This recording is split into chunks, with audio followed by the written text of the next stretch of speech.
अस्सलाम वालेकुम, क्या हाल है सब दोस्तों का? ठीक ठाक है। अच्छा, थोड़े दिन पहले की बात है, चीफ जस्टिस ऑफ पाकिस्तान ने प्राइम मिनिस्टर इमरान खान को बुलवाया था और उसे ये पता किया कि अभी तक सानेहा एपीएस के मुजरमीन गिरफ्तार क्यों नहीं हुए।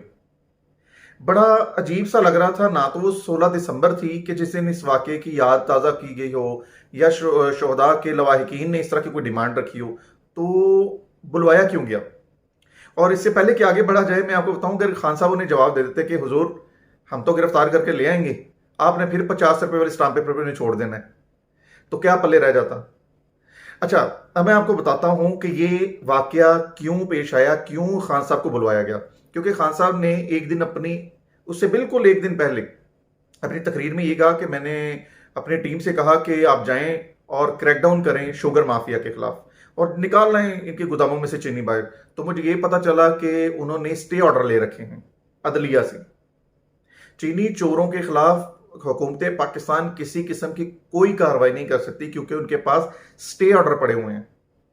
तो इस वजह से खान साहब कहते हैं जी मैं बेबस होकर बैठ गया।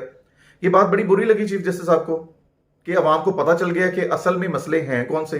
तो उन्होंने कोशिश तो ये करनी चाहिए थी कि इस तौहीन अदालत का नोटिस भेजना चाहिए था कि खान साहब क्यों झूठ बोलते हैं, हमने तो कोई ऐसे नोटिफिकेशन स्टे ऑर्डर जारी नहीं किए हुए। लेकिन ऐसा हुआ नहीं क्योंकि इन्होंने इशू किए हुए थे। इन्होंने कोशिश की इसे कहीं और तरीके से पकड़ते हैं। सर, इस तरह से गन पॉइंट पे इज्जत नहीं करवाई जाती। गन पॉइंट पे इज्जतें तो कन टुटे करवाते हैं छोटे छोटे एरियाज की। आप हमारे चीफ जस्टिस हैं, आप हमारे सर आंखों पे, लेकिन आप अपने फैसलों से अपनी इज्जत करवाएं। हमारे लिए तो आप बड़े मुकद्दम हैं, लेकिन आपकी इन्हीं हरकतों की वजह से पूरी दुनिया में, पहले आप 121वें नंबर पर थे इंसाफ बांटने में, अब वो माशाल्लाह 126वें नंबर पर जा चुके हैं।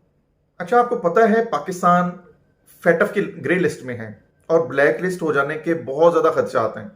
पाकिस्तान के ऊपर एलिगेशन है मनी लॉन्ड्रिंग का और एक जज साहब हैं मोहतरम, उनकी अहलिया के ऊपर भी यही एलिगेशन लगा हुआ कि वो मनी लॉन्ड्र करके यहां से पैसे लेकर बाहर गई हैं।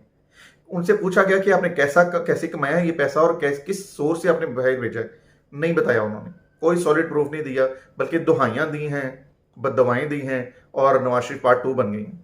सर, अगर इस तरह से चीजें चलती रहेंगी और पाकिस्तान से बाहर ये इमेज पाकिस्तान का जाएगा कि वकील की करना जज कर लो, तो लोगों का भी, दुनिया का भी शायद हमारी जुडिशरी से एतबार उठ जाएगा।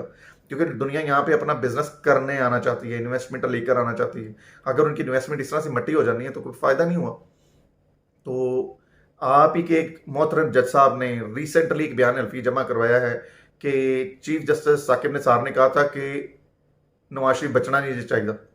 तो सर, अगर पर्सनल दुश्मनियां आप लोगों ने इस तरह से निकालनी है कि हर आने वाली हुकूमत को आप घर भेज देंगे, यूसुफ रजा गिलानी हो, राजा परवेज अशरफ हो, इमरान खान हो या मियां नवाज शरीफ हो, तो सर आप सीधी तरह से निज़ाम बदल दीजिए।